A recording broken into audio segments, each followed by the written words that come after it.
How can you make sure people don't leave part of themselves outside of work and bring their full self to work? Why so many people hate their jobs? Yes. You know? And 80% of people in work are disengaged. I just want to give you some data as well. I mean, there are 85 million jobs going unfulfilled in the West. There's a talent shortage. This ability to be empathic, I call it empathic leadership, is something that I'm developing and I'm growing in the business, and it's never been more impactful to be an empathic leader today. We default to psychological safety at Oyster, where we don't react to bad news negatively. Welcome to Venture Ahead. It's a series of podcasts recorded by IE University. These were recorded in Porto Alegre in Brazil at the 4th edition of the South Summit. We got to speak to people who had done keynotes, former IE students. We got to speak to people who were on panels, people that we just met and found interesting. Do this at each of the South Summit because it's a great opportunity to talk to some of the people. So thank you for getting this far. Listen to the end and let us know what you think. hello there, this is Joe Haslam here, I'm professor at IE Business School, and we're here at South Summit in Porto Alegre, and we're here with Tony. How are you today, Tony? Doing amazing. Thank you for having me, Joe. Not at all, not at all. So you're just off the stage with Juanjo, and you had a conversation. Can you just, what did you talk about? How did it go? It's a very exciting conversation with Juan. He asked me a question about the future of work and why the future of work is going to be global and flexible. And he asked me about the journey of Oyster and how we came up to build this mission-driven company that became a unicorn in 3 years. It was a really exciting conversation. Okay. There's always a thing about, employment and CVs and skills, and people have such horrible stories. So the amount of entrepreneurs who are trying to make this process better, it's something that, you hear a lot. So what have you done to make this better so that employers are happier and that people seeking jobs are happier? I mean, look, there's a lot of friction in the job market, specifically when you look at it on a cross-border level, right? Like what can I make a company in Spain, take an example, to hire a developer in Brazil, right? Mm-hmm. So this is where we focus. Oyster is a mission-driven company. First and foremost, we are on a mission to make the world more free and equal by democratizing access to global job opportunities. So we build this employment infrastructure in 180 countries that enables any company anywhere to hire anyone without the need of setting up entities, hiring lawyers, accountants, payroll providers. Essentially, we're removing all the barriers in front of companies to tap into the global talent pool. That's why the world is your oyster when you're looking for a job. Okay. And Great name for yeah, a company, exactly. So, but one of the things I talk with my students a lot is that I put up the Real Madrid football team that was there like 40 years ago. And it was not only was it all people from Spain, but it was all people from Madrid. And if you look at the Real Madrid football team now, there's some days they have actually no Spanish players playing for them. It's talent, right? Yes. They will find you, right now, if you're in the Nicosia under 16 league, somebody is writing down the top scorer and that's being filtered through. So it's really exciting in terms of, there's a much more opportunity available, but it also works in the other direction, which is to say that you have to be better yourself, because jobs that perhaps, you could get being average doesn't seem to be true anymore. So my advice is always you have to try and find some way to stand out. I mean, is that good advice or? I mean, absolutely. You have to be yourself. You have to be your true self because you are here to do something unique in this world, and you want to tap into that purpose and shine the light on that. And this authenticity makes you a very attractive candidate. I just want to give you some data as well. I mean, there are 85 million jobs going unfulfilled in the West. There's a talent shortage. BCG is saying it's 8.5 trillion economical loss, around 2 times the economy of Germany. While at the same time, you have over 1 billion knowledge workers coming into the workforce from emerging economies for the next 10 years. Mm-hmm. So there's no doubt the future of work is going to be global. And this concept of countries, well, it's a useful concept. We created that concept maybe 1,000 years ago. It's useful because it gives you some sort of identity. It makes your ego a bit more stable. But essentially, it's very harmful for the fluidity of the job market because every country has different labor laws. You have to pay in different currencies. And so on and so forth. So our mission at Oyster is to remove all that barrier. This is the second company I built that is about removing this concept of countries or benefiting from the complexity. The first one was in the telecom sector. I built an interface in front of all the carriers in the world, so software developers can build communication applications, messaging, and voice. Again, today was acquired for $6.5 billion by Ericsson. So again, we're doing the same here. We're taking advantage of the complexity of the countries. Every country is different. To use software to simplify that process, and as a result, open up the market for hundreds of millions of great talent around the world to participate in the global economy. Yeah, it's interesting. The international relations scholars will tell you that countries are not by definition like a thing. We see the world organized by countries, but it wasn't like that many years Nope. past, and that we're It's an obviously. illusion. It's an illusion of our mind. Yeah, and that like we may indeed be headed that way in the future, which seems a sort of a strange thing, but it is something. It is amazing that we see the things around us and we think it was always like that. Yeah, now with social media, Yeah. the younger generation, they know. Yeah. They know how things are. In the past, I grew up, we had Hollywood, right? Yeah. You had to watch TV, watch these movies, and then we thought the world looks like California and LA. Now people have much more diverse view on the world, and they know that these differences are overrated, and Yeah. we're much more closer to each other than we think we are. Yeah, I mean, you're from the Middle East. You're from Lebanon, and that's basically lines drawn, the Sykes-Picot line. These kind of like Arbitrary. yeah, Totally just arbitrary. completely, Yeah. not taking advantage of like things that were there for centuries. Yeah, you had tribes that got cut in half, essentially, right? Yeah, and no, it's good to mention these things, and this is sort of why you come to business school, because you have these kind of discussions that perhaps you wouldn't have in an ordinary sense. But it's it's sort of interesting, and even when you again, I'm Irish or Lebanese, and there's a joke that every country in the world you'll find Irish and Lebanese because we're small countries We're that everywhere. that we travel a lot. But it's interesting how in most Irish people we find ourselves having two nationalities. Like Irish is our origin, but we very much tend to embrace what we find in the country we go, and all the famous Lebanese, Carlos Slim, Shakira, Carlos Ghosn, all these, they're very sort of like comfortable in about four languages, and move comfortably between like cosmopolitans in the true nature. Do you think that helped you as a founder? Yeah, absolutely. Growing up in Lebanon was a blessing from that angle. It was really about, we speak three languages by default. We are a very diverse country. I mean, there's like 17 different religion in Lebanon. Just look at that. Yeah. So you're already in an environment that these differences are overrated, and they are illusionary differences. Mm-hmm. And also, it's a very entrepreneurial country because of the lack of structure. Think about driving in Beirut. It's crazy. I mean, you know what I'm talking about. So you have to look at threats. Now on the downside, growing up in a war zone. I was born in 1980, so the first 10 years of my life were pretty much a war zone.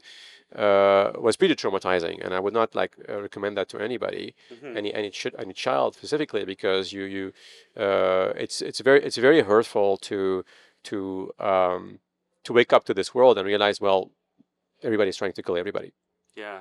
No, I mean, entrepreneurs, and I study entrepreneurs, particularly scale-up entrepreneurs, like they'll tell you that, something almost always. There's a professor in Stanford, BJ Fogg, who studies successful people, and he said almost all of them have had a trigger event, something that happened to them in their lives that meant they had to embrace the difficult rather than stay in their comfort zone. But the people I speak to generally say that all of that was great, but they kind of wish it hadn't happened, and you find it with people coming from war zones, and there's enough of them in the world that they sort of say their parents managed to escape and always gave them like, we have to be great because of the people who didn't make it, and they had that pushed into them. But their parents would also say to them, "But let's not glamorize it. I would have loved if Beirut had never had." Yeah. I mean, I feel very lucky to be here today, right? After Yeah. I went through, I'm very grateful for every breath I take, Yeah. and living with that life principle is great for my well-being and my inner peace. To be grateful to being here. And for me, that event was really leaving Lebanon. I was 17. I had this opportunity to go to France to study computer science by accident. Yeah. and that was a trigger for me to accelerate my growth. Sure. So if another person, someone you work with, or in the past or currently, would say like, what do you do well?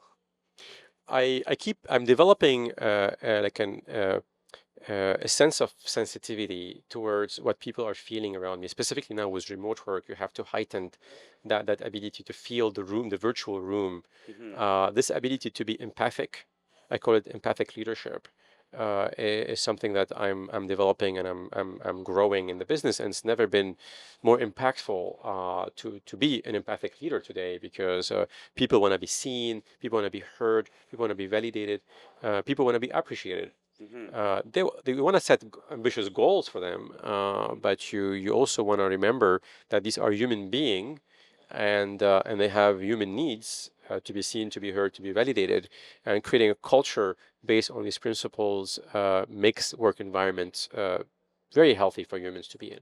Yeah. There's a Bill Gurley who's an investor in Uber, and I had some conversations with him. He's kind of now, he's made a lot of money, obviously, as an investor, but he's now kind of focused on this whole thing about like why so many people hate their jobs, Yes, and 80% of people in work are disengaged. yeah. There's a stats. So what can we do to try and make the workplace a place that's more fulfilling? Yeah, so I mean, unfortunately, you're right, Joe. I mean, many of us are forced to work. We have to work, and I call it like a virtual prison we're in. So what do you need to do to make that prison a fun experience, an engaging experience, a fulfilling experience? It goes really at the center of it is to create a culture that cares about how people feel working with you. Hmm. It's about caring about psychological safety at work. How Yeah. can you make sure people don't leave part of themselves outside of work and bring their full self to work? Hmm.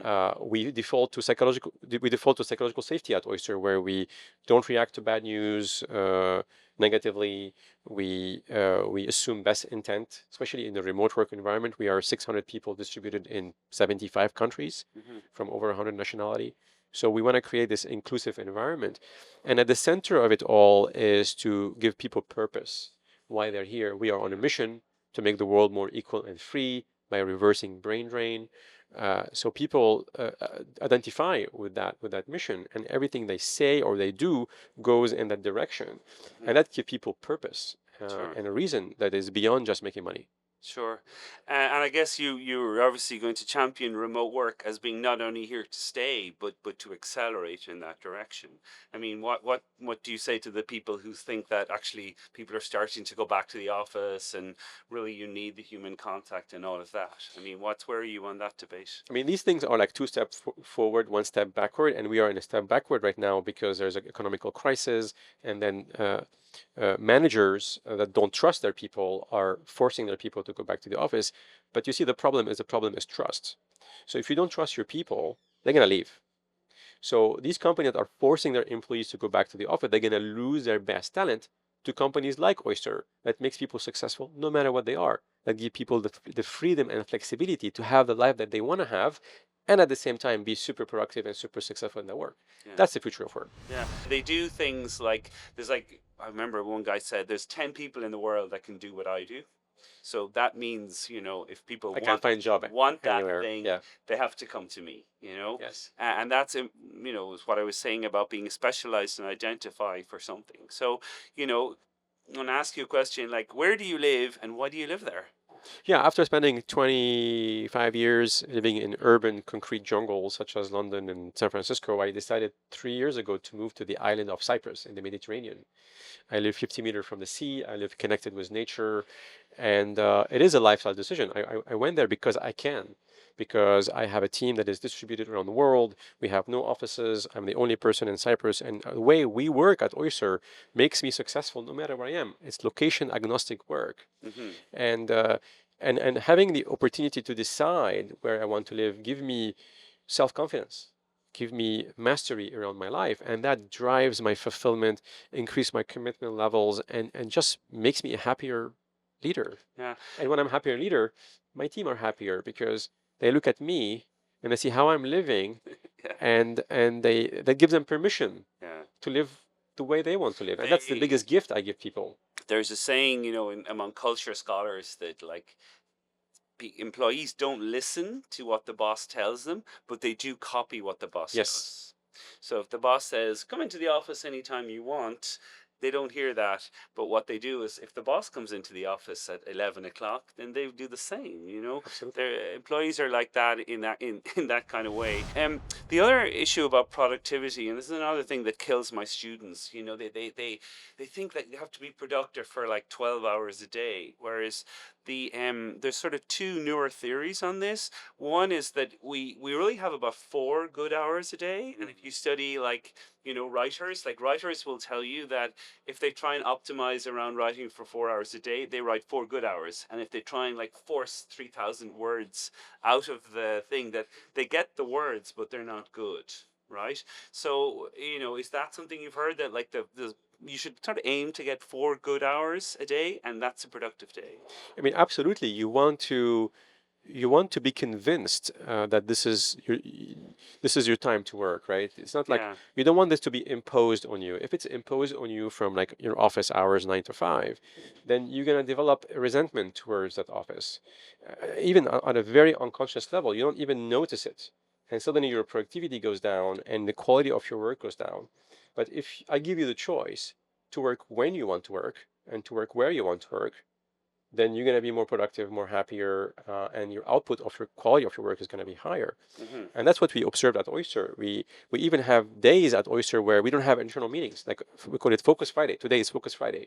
Yeah. But No email Friday, focus Friday. yeah, Yeah. Yeah. Focus Friday. It's about catching up on everything we need to catch up during the week. Yeah.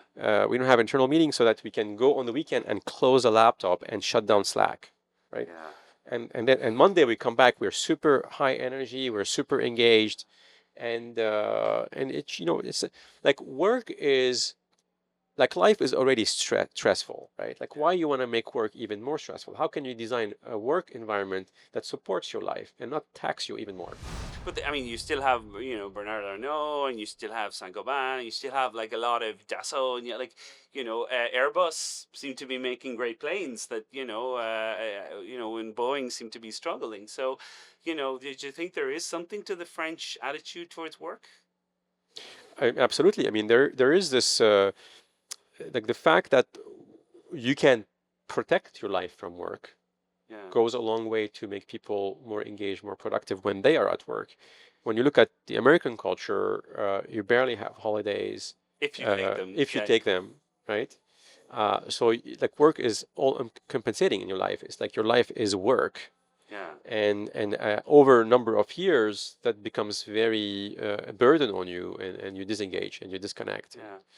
Do you think, I mean, what about retirement then? Because that's another thing. I mean, I lived in the States for a while, and people have this kind of, it's called the number. They have this number that they need to Mm. get to, and literally, like when that chinks up on their their Ameritrade account or whatever, and they're like, right, I'm done, I'm out of here. And I've never really thought about it like that. Now, I guess I'm very influenced by my father, who's just like a war generation, and also we had my grandparents were, we had a farm, so Yeah. we were connected to the land. We Yeah. never saw that. So like retirement isn't a word. I mean, I guess when I'm 70, talk to me again, kind of thing. Yeah. But it's not something like I work with an awful lot of retired entrepreneurs, and they last about 3 weeks and then they're off again, because they're like, you said, I was talking to somebody about coming here to Brazil, and we were saying just how great it is, and that you when you set up a company, you meet interesting people, you overcome challenges, that makes you feel useful and relevant. Yeah. I don't know, in retirement you suddenly start to think the earth is flat, and lizards and are running the world, like whatever. It's amazing the amount of successful entrepreneurs I've had that when they have enough money to retire, they whatever, all sorts of crazy stuff comes into their head. I mean, retirement is also another illusion, right? Because it exists merely in the West, in rich developed nations that have the social security funds to be able to fund retirement. And Yeah. 80% of the world population don't even think about retirement. And why it is an illusion? Because uh, in the West, you have to milk people at work.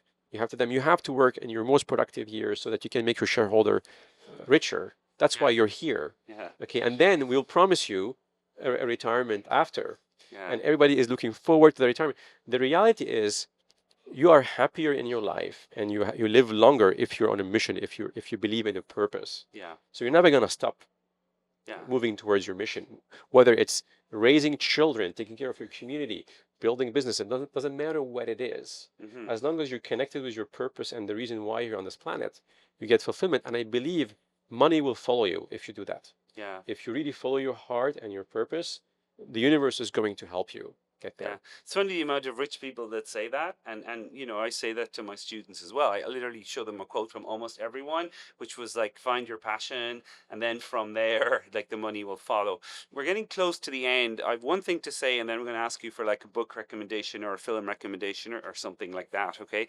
But there is one thing I do want to talk to you about, which is the average age of a successful company founder is 45, and there is this notion of like ageist culture, and there is this notion of whatever 50 is the new 40, and these kind of books that are being written, and the modern elder being an example of a recent book that talks about the value of older people. So as two gray-haired gentlemen speaking to each other,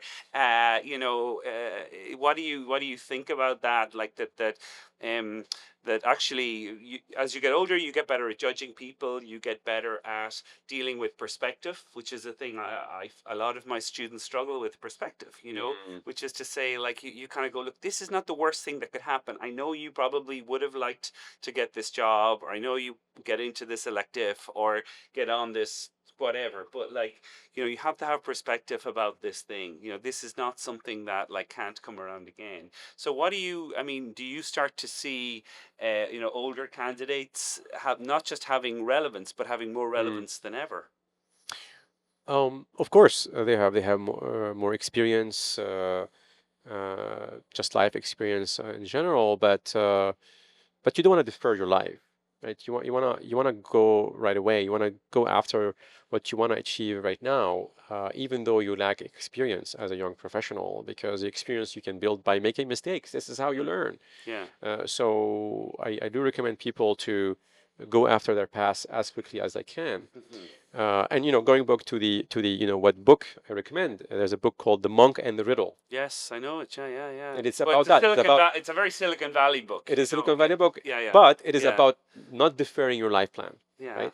And you need to connect what you want to do with why you're here, your purpose. If you're driven by your purpose, like, you don't need as much experience. You just need to go and learn and surrender to whatever is going to come up in front of you. With that, I just want to thank you so much, not only for giving us your time this morning, but also coming to Porto Alegre and supporting South Summit. And best of luck with everything. And as I mentioned to you, I teach in AUB, so I might find myself in Cyprus, and I might go and find that beach that's 50 meters from your house. I'm waiting for you. The beach is waiting for you, Joe. That would be magnificent. Okay, thank you so much, Tony. Thank you for having me.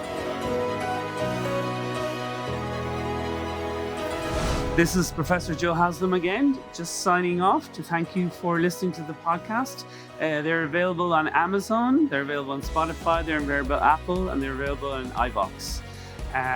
Please talk to your friends about them. Tell us what you liked and recommend them. We want to get these ideas spread, and they're a very important part of the community we're trying to build here at IE University. So thank you for listening to Venture Ahead.